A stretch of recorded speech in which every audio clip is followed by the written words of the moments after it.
திறந்து வச்சாங்க. வடக்கு வாழ்கிறது தெற்கு தேய்கிறது என்ற நிலையை மாற்றி மத்திய அமைச்சரவையில் தமிழகத்திற்கு அமைச்சர் பதவியை அள்ளி வந்ததோடு மாநிலத்தின் வளர்ச்சியை துரிதப்படுத்தியவர் கருணாநிதி. சென்னைக்கு அருகில் பன்னாட்டு தரம் வாய்ந்த கடல்சார் தேசிய பல்கலைக்கழகம், அதாவது நேஷனல் மரைன் யூனிவர்சிட்டி, திருவாரூரில் மத்திய பல்கலைக்கழகம் சென்ட்ரல் யூனிவர்சிட்டி, கோவையில் உலக தரத்திலான மத்திய பல்கலைக்கழகம், திருச்சியில் இந்திய மேலாண்மை கல்வி நிறுவனம் அதாவது IIM, ஆசியாவிலே முதலாக சென்னைக்கு அருகில் 1க்கும் மேற்பட்ட உடல் ஊனமுற்றோருக்கான தேசிய நிறுவனம், சென்னையில் மத்திய அதிரடிப்படை மையம் NSG, திருச்சியில் தேசிய சட்டக் கல்லூரி, தாம்பரத்தில் தேசிய சித்த மருத்துவ ஆராய்ச்சி மையம். இன்னைக்கு கூட நீங்க போய் பார்த்தீங்கன்னா தெரியும், பெரிய அளவில் கட்டப்பட்ட ஒரு சித்த மருத்துவ ஆராய்ச்சி மையம் அது.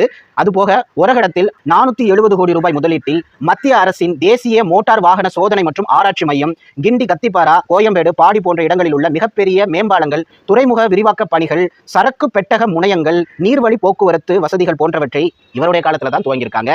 சேலத்தில் புதிய ரயில்வே மண்டலம், 120